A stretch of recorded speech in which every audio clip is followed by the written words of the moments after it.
Muy buenos días, fantásticos espectadores detrás de la pantalla. Yo soy Santiago Black y este es un nuevo video. Y el día de hoy les traigo la reseña del Código Da Vinci, pero antes de ir a ella quisiera realizar una hipnosis para aquellos que no conozcan la historia que voy a reseñar a continuación. Antes de morir asesinado, Jacques Saunier, el último gran maestre de una sociedad secreta que se remonta a la fundación de los Templarios, transmite a su nieta Sophie una misteriosa frase. Saunier y sus predecesores han conservado durante siglos un conocimiento que puede cambiar completamente la historia de la humanidad. Ahora Sophie, con la ayuda del experto en simbología Robert Landon, comienza la búsqueda de este secreto, en una trepidante carrera que les lleva de una clave a otra, descifrando mensajes ocultos en los más famosos cuadros del genial pintor y en las paredes antiguas de catedrales. Un rompecabezas que deberán resolver pronto, ya que no están solos en el juego. Una poderosa e influyente organización católica está dispuesta a emplear todos sus medios para evitar que el secreto salga a la luz. Esta novela fue una decepción en dos sentidos. El primero es respecto a la información dada por el autor y los datos históricos. En mi justificación yo me leí esta novela sin saber nada acerca de ella, más allá de las hipnosis de la contraportada que les acabo de leer. De hecho, yo ni siquiera pedí ni compré el libro. Este ya estaba en mi casa empolvándose desde mucho tiempo, hasta que hace apenas unas semanas me animé a leérmelo por fin. Por alguna razón me intimidaba leerlo, hasta que me armé de valor y ya fue que lo tomé. Yo no sabía ni pío del autor, no sabía las críticas que tenía, qué habían dicho del libro, cuáles eran las opiniones de historiadores, vaya, ni siquiera conocía la película, ni siquiera me he visto la película. Entonces, sin haberme leído absolutamente nada y sin saber en qué me estaba metiendo, caí en la ingenuidad de creerme cada palabra y cada sílaba de lo que me estaba diciendo el autor. Vaya, que estaba emocionado, alucinando con todos los nuevos conocimientos que yo creía estar descubriendo. Ahí me ven contándoles a todos que vivíamos engañados en una especie de realidad falsa impuesta por la religión, la iglesia o yo qué sé, hablándoles de que María Magdalena había tenido hijos, que había sido la esposa de Jesús, que Jesús quién sabe qué había hecho, que en Francia, que esto, que el otro, vaya, estaba presumiendo de algo que yo creía estar descubriendo y que me estaba muriendo de la incredulidad de por qué carajos es que no lo supe antes, cómo es que esto no ha sido más expuesto, qué clase de libro me estoy encontrando ahora. Pero entonces llegó ese momento por el que pasamos todos los lectores una vez que terminamos una obra que nos gustó mucho. El momento de la investigación, de ver las críticas de otras personas acerca del libro, datos curiosos si es que los hay, la biografía del autor, en qué se inspiró para escribirlo, etcétera, etcétera. Es decir, me puse a investigar, ahora sí, de la novela.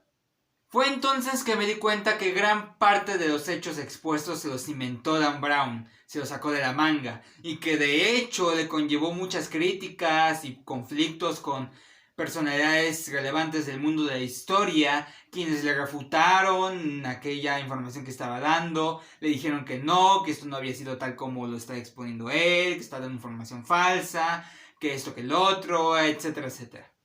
Entonces ahí me ven triste, derrotado, engañado, herido, estafado, timado, buscando una a una cada información, cada dato histórico que según yo había aprendido en el libro para ver si sí era uno de esos datos que él se inventó o si tenía algún fundamento histórico real o vaya, estaba buscando que sí podía creer, en qué sí podía creer y en qué otra cosa no podía creer. Horas y horas de investigación en la computadora, terminando con los ojos enrojecidos como si me hubiera fumado algo, cuando en realidad lo único que me fumé fueron sus mentiras.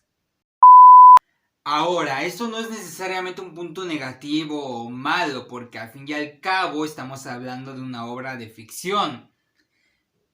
Debí asumir que iba a haber eso, ficción, ¿no? Pero no creo que esté de más advertirles sobre esto para que no caigan en esta ingenuidad en la que yo caí de creerse todo lo que venía en el libro y se tomen el tiempo para investigar qué cosa sí es verídica y qué cosa no. Eso por una parte. Por otra parte, estamos hablando de una novela que me despertó a mí un interés histórico. Es decir, esta novela no se quedó solamente en entretenerme, porque vaya que logró entretenerme, sino que además de entretenerme, de hacerme pasar un buen rato, unos buenos momentos de suspenso, intriga, emoción, acción, además de todo eso que me dio la novela, me dio además algo muy valioso y que pocas novelas logran, y es despertar la curiosidad en el lector, despertarle esa chispa de ánimo, de curiosidad, por decir, ok, esto que me está contando, quiero saber más de ello, ¿no? Fuera real o no lo que me esté contando, yo quiero saber si sí, a ver qué más hay al respecto, si hay más información, alguna entrevista a algún historiador que habla de ello, no sé, despertó en mí esa chispa de curiosidad por saber más. Y pasé mucho tiempo investigando cada hecho histórico sobre Leonardo da Vinci, el Santo Grial, los Caballeros Templarios, su historia, si es que los datos que venían aquí sí eran reales, incluso del Opus Dei, que sí es una organización que existió, y vaya, me despertó esa curiosidad y creo que es un punto muy a favor del libro, es un punto muy bueno, algo muy bueno de su parte, esto de despertarnos la curiosidad por investigar y ver más allá de la obra, ¿no? Entonces, en cuanto a eso, es un punto bueno. Lo pongo como negativo por ese engaño. Aún no le perdono a este hombre haberme engañado, haber jugado con mis sentimientos, porque literalmente yo andaba flipando, emocionado y hablando con quien podía sobre lo que estaba descubriendo en el transcurso en que leía la novela, hasta que pues fui a dar contra pared cuando ya descubrí que parte de la información se había inventado este inglés. Ahora, pasando al siguiente punto, la Mona Lisa y Leonardo da Vinci poco que ver con el desarrollo y el desenlace y el rumbo que toma la historia. Un título más acertado para esta novela, creo yo, hubiese sido el siguiente: El código de Jacques Chanier y la búsqueda del Santo Grial. Y hasta eso, el Santo Grial no es lo que buscan, ni mucho menos lo que terminan encontrando. Entonces, un título mucho más adecuado sería el siguiente: El código de Jacques Chanier y el secreto de la familia de Sophie. Ajá, sí, así está mucho mejor. La Mona Lisa apenas si se logra ver en las primeras escenas del libro, vaya, ni siquiera está presente durante todo el primer acto. Solamente en las primeras escenas del primer acto se encuentra la Mona Lisa para no volver a aparecer nunca más. Y el secreto ni siquiera se encuentra en su sonrisa, como nos lo hace parecer la frase de la contraportada, sino que se encuentra ni siquiera en el cuadro, sino en una parte trasera de este cuadro. Entonces, otro engaño por parte de Dan Brown. Y en cuanto a Leonardo da Vinci, apenas si es mencionado en el Museo del Louvre. Y repito, ni siquiera es el código da Vinci, no es algo que Leonardo da Vinci haya dejado por sí solo. Es un trabajo de muchos maestros de esta organización secreta y que ni siquiera es planeada por ellos, o sea, es planeada de improviso por este hombre, Jacques Chanier, que se muere y que le deja este secreto a Sophie para que ella proteja el secreto. Y de hecho ni siquiera, a lo que recuerdo la novela, ni siquiera termina revelándole como tal el secreto. Este secreto se pierde. Lo que termina revelándole es una verdad sobre su familia. Entonces, repito, Jacques Chanier y el misterio de la familia de Sophie es un mejor título para la novela. De hecho, ahora que me acuerdo, el Santo Grial es mucho más relevante, tiene más presencia en la obra que el propio Leonardo da Vinci. Ni siquiera se nos menciona el Santo Grial en la contraportada o se nos insinúa en la portada ni nada. Es algo que no tiene tanta importancia a la hora de que tomas el libro, pero que dentro de la novela adquiere bastante relevancia, muchísima más que la Mona Lisa o el propio Leonardo da Vinci. Pero todo eso se justifica fácil y sencillamente en una sola palabra: la novela es comercial, está hecha para venderse, no tanto para que tenga coherencia entre lo que dice y lo que muestra. Vaya, es una novela comercial, como de esas... La novela es como una de esas hamburguesas que ves en los anuncios, ¿no? En los anuncios de televisión, que se ven apetitosas, jugosas, la carne es como que así de gorda, tiene su lechuguita, su tomate, sus pepinillos, si es que a ti te gustan los pepinillos, mayonesita, vaya, se ven deliciosas en los comerciales, pero ya cuando las tienes entre tus manos, ya cuando vas a la sucursal a comprarte una hamburguesa, el resultado es diferente. Tanto el título como la portada, como las hipnosis, así como la promoción que se dio en su momento, todo está maquinado de tal forma que la obra sea comercial. Inclusive la propia naturaleza de la misma obra, escrita con una prosa cinematográfica que te hace sentir como si estuvieses viendo una película, lo cual no es en ningún momento un punto negativo, sino al contrario, esta prosa, esta naturaleza de la prosa facilita mucho la lectura. Le da este ritmo vertiginoso que te hace efectivamente sentir como que te estás viendo una película, lo cual es bastante bueno, ni en ningún momento lo encuentro como algo negativo.